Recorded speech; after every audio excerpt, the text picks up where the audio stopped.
Imagine cracking open a door sealed for over 3,000 years, the air thick with ancient secrets, and suddenly, death starts knocking at your door. From sudden fevers and bizarre accidents to mysterious suicides, what if disturbing a pharaoh's eternal rest unleashes a force so malevolent it claims life after life? Today, I bring you into the shadowy depths of one of history's most chilling tales, the Curse of Tutankhamun. In 1922, when archaeologist Howard Carter unearthed the tomb of the boy king in Egypt's Valley of the Kings, it wasn't just gold that spilled out. It was a wave of tragedy that gripped the world. Sponsored by the wealthy Lord Carnarvon, this discovery promised fame, but delivered death, shrouded in eerie coincidences that blended ancient superstition with modern horror. Was it the wrath of the gods, toxic fumes, or something far more sinister? But hold on, could it all be a myth? I promise you, we'll dive deep into the facts, debunk the fables, and uncover the truths behind these royal tragedies. If you're fascinated by the dark side of history, hit that subscribe button now. Stay tuned as we unravel the mystery of Tutankhamun's deadly curse. Tutankhamun. Background/context. Let me take you back to ancient Egypt, where pharaohs ruled as gods. Tutankhamun, the boy king, ascended the throne around 1332 BC at just 9 years old. He was the son of the controversial Akhenaten, who upended Egypt's religion. This royal family was no stranger to scandal. Rumors of inbreeding swirled, leading to genetic flaws. Tutankhamun himself showed signs of this: a clubfoot and a frail build. He reversed his father's reforms, restoring the old gods, but his reign was short-lived. He died mysteriously at around 19. His tomb, KV62, was hastily prepared, crammed with treasures and sealed with protections against robbers. Fast forward to the early 20th century, when Egyptomania swept Europe. Howard Carter, a determined British Egyptologist, had been digging since 1917, bankrolled by George Herbert, the 5th Earl of Carnarvon. On November 4, 1922, Carter's journal entry announced the breakthrough. Discovered the first traces of the entrance of the tomb. Whispers of curses were already in the air. Egyptian lore spoke of spells like, "Death shall come on swift wings to him who shall touch the tomb of a pharaoh." Ironically, the terrifying power of Tut's curse was amplified by the fact that no such inscription was ever found in his actual tomb. The media latched on, turning a minor forgotten king into a powerful avenger. 0500, rise to power, key events. Picture the tension as Carter's team edges closer. Carnarvon was ready to quit, but Carter begged for one last season.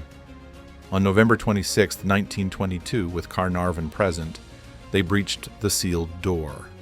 Carter famously recounted peering through a small hole.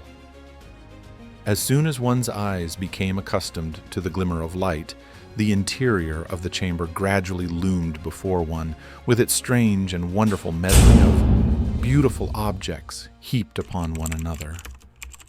Gold gleamed everywhere, statues, gilded couches, chariots. The world went wild, but the discovery was not just a battle against time and dust. It was a political firestorm. Who truly owned these treasures? The Egyptian people, inheritors of the legacy, or the British Empire, which funded the search? Amid simmering nationalist tensions, the excavation pressed on, unpacking over 5,000 artifacts. But as the treasures came to light, a shadow began to fall. Carnarvon's health, already frail from a past accident, began to falter after he nicked a mosquito bite while shaving. The price of this discovery was becoming terrifyingly clear. 10 Unmak. Climax, tragedy, death. Here, the horror truly awakens. Just weeks after the tomb's full opening, Lord Carnarvon lay dying in Cairo on April 5, 1923, from blood poisoning that turned to pneumonia. Legend claims that at the moment of his death, the lights in Cairo flickered out, and back in England, his dog howled and dropped dead. The deaths didn't stop. George J. Gould, a visiting financier, died of pneumonia months after his visit. Hugh Evelyn White, an archaeologist on the team, hanged himself, reportedly writing in his own blood, "I have succumbed to a curse." Arthur Mace, Carter's assistant, wasted away, dying in 1928. Richard Bethel, Carnarvon's secretary, was found smothered in his bed in 1929. His father then leaped to his death from a 7th-floor window. The list grew, a slow, terrifying chain of fevers, madness, and accidents. Was it a supernatural curse or science? Theories emerged. Toxic mold like aspergillosis trapped for millennia, or even radiation from uranium in the surrounding rock. No screams were recorded from the tomb, only the silent agony of loss that echoed through the valley as Carter watched his friends and colleagues vanish one by one. 14 Hunquag.